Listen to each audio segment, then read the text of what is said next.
Cool. All right. Does anybody want to start? I'll kick things off if you guys Cool. don't mind. All right. So I was thinking about when I worked at an after-school program for elementary kids. I often used reward power more than legitimate power because the kids would respond much better to that approach. So I had the ability to grant them extra playtime or allow them options of what activities they could do. So it kind of created like a relationship between us, where I was the leader and they were the follower, and it was a kind of a positive relationship based on rewards. On the other hand, the other staff in the program, or most of them, they would solely use legitimate power, and that approach didn't really seem that effective compared to the reward approach. Also, in terms of culture in that program, there was a sense of power which like the male staff members possessed. Like the book suggests, because of the masculine culture, the kids were more inclined to follow and respect the male staff compared to the female staff. However, the kids were more likely to confide with the female staff members about like embarrassing things than the male staff members. And it was very like evident, it was very obvious, and it's like a known thing there. And it's just like an interesting cultural thing that was happening. So, I mean, altogether, I enjoyed the two chapters because they kind of allowed me to reflect on my past experiences. And I appreciate like the distinction that the authors made between power and leadership, because I think people can confuse the two and use them interchangeably. So I really appreciate that about the book. Yeah, I can agree with you on that. It definitely teaches you some things. So kind of going back on, so I used to work at a coffee shop called Dutch Bros, and I was in management for about 3 years there. And I went to another coffee shop called Black Rock, and I was just a regular barista there. And there was a day where we had 3 call outs, so only 4 of us were on shift, and my manager couldn't get in till the afternoon. So I decided I was just going to step up without being asked. And I used my expert power and just started helping everyone out, getting the aces in places. Started just kind of stepping up, telling everybody, like kind of putting them in their positions and just taking care of business, because it was a really busy day last year around Christmas time. So especially during the holiday seasons, it's crazy. So everyone was actually just like following my lead. They didn't seem to have a problem with it. And it's just because I made my credibility while I was there, as crazy as it is. I just kind of like, with my nonverbals, how I acted towards people, I never acted above them. I acted like we were all the same. I mean, I was just a regular barista. And just kind of over time, like they built trust with me because I'd been there for quite a few months with them, and just kind of understanding. And they just were on a level of understanding with me, like, okay, just follow his lead. He knows what he's doing. He was in management, so I feel like he could take us on. And then my manager came in and everything was flowing easy. So it's just kind of super cool just seeing how these things work out. Something I had no idea, just expert power. Like I said, I didn't know I would have something like that, like taking from what I used to have behind me. But yeah, these 2 chapters definitely like open your eyes to quite a few things. Yeah, that's awesome. That's a cool experience.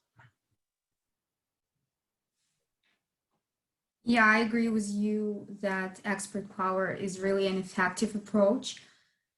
And I'm more of a positive approach. Although I know a lot of examples when negative reinforcement works effectively, such as parents punishing their children for inappropriate behavior or something else.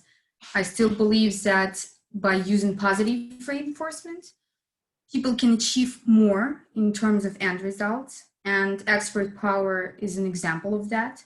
Although expert power is not as positive reinforcement as reward source of power, but expert power helps to appear more credible and ready for taking a lead and directing the followers, as you said, like in your own experience.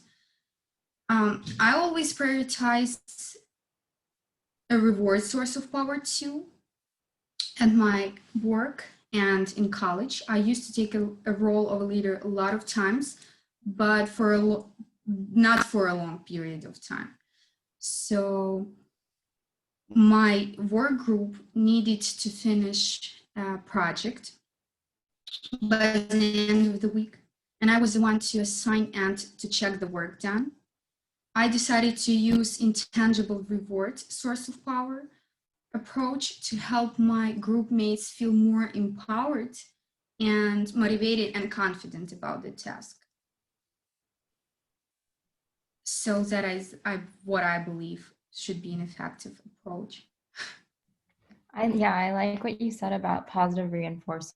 It kind of goes into what I'm going to talk about. I used to be a nanny for two kids. I was a nanny for one family for a while, and I think like the reward power was good, but I saw that the mom would kind of use reward power, but she wouldn't necessarily follow through with like being strict about like this is what you have to get done to get this reward. She would kind of like just give in to them and just give them the reward, which just wouldn't work because then they would just expect everything to not have to work for anything.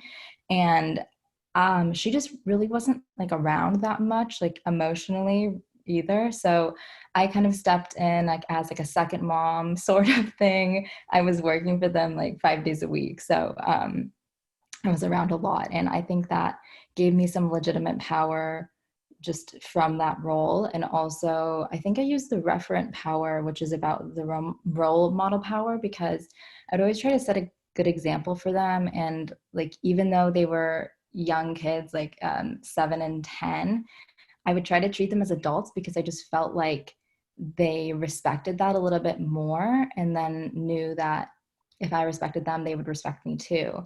And so I think from that, they just like wanted to hang out with me and they would really like me. And I know even today, I haven't worked for them for a while now, but their mom will like text me and be like, oh, the kids miss you. And I think that that's a way that I got them to like be more obedient to me, especially like when I would get mad, for example, because like I really wouldn't get mad at them a lot or raise my voice. I think they just took me much more seriously and knew that I meant it. Whereas like if I was using coercive power all the time, I just think that they would be like, okay, whatever. It's just not that sustainably effective.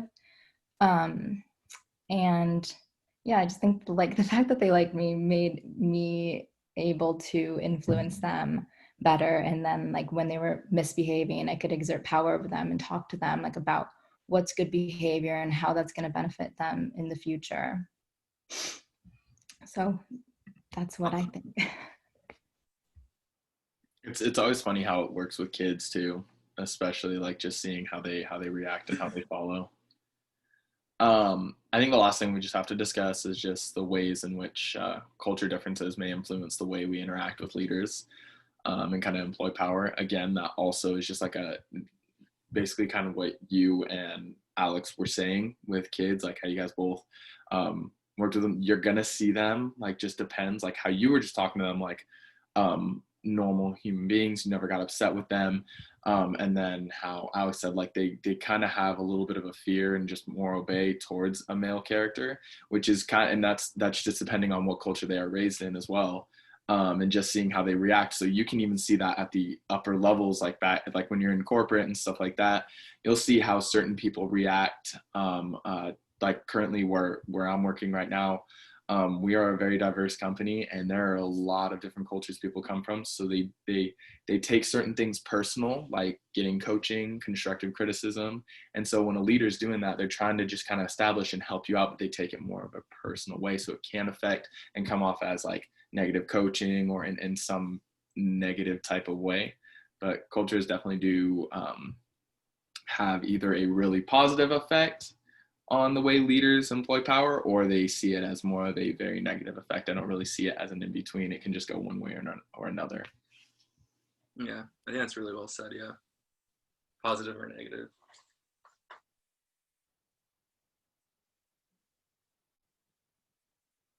I believe that in high and low context cultures, people employ power differently. So cultural differences is also about high and low context cultures. The United States is considered a low context culture where people are more direct and straightforward in their communication, while in my country, which is Ukraine, people are more towards relationships, toward building relationships, more about indirect communication and nonverbal communication. For instance, I took an intercultural business communication class where I found that in order to become advanced in intercultural communication, it is important to consider a lot of subtle details, such as if the country is collectivistic or individualistic, if the country is religious or more open-minded, or how people perceive leaders in general.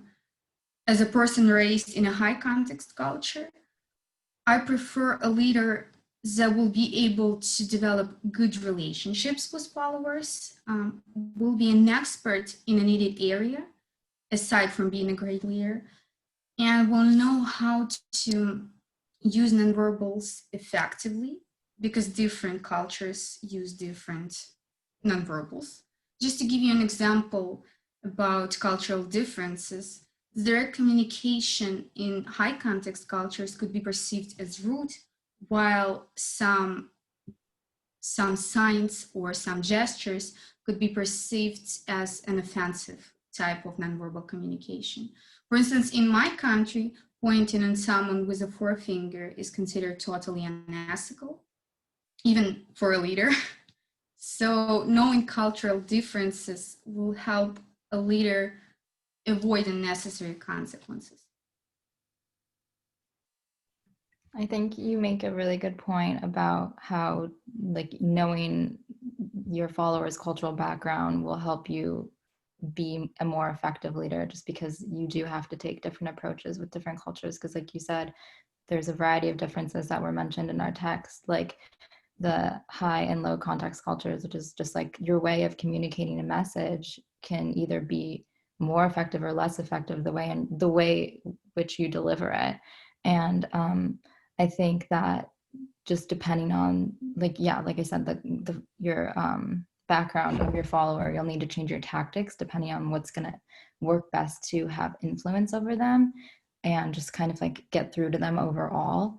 And I also think the long-term versus short-term orientation is going to impact whether like you'll have more success employing long-term goals with future rewards or short-term goals that emphasize like quick results and working under pressure. Because I know that's more that works better in like the US culture, but like maybe, you know, if you're working internationally, and if you're working internationally too, you're going to have an idea of a bunch of different cultures, because it's not just going to be, usually you're not going to just be working with one type of or like in one country. So Awesome, guys. All right, we all good? Okay, Yeah. said cool. All right, I'm gonna stop the recording.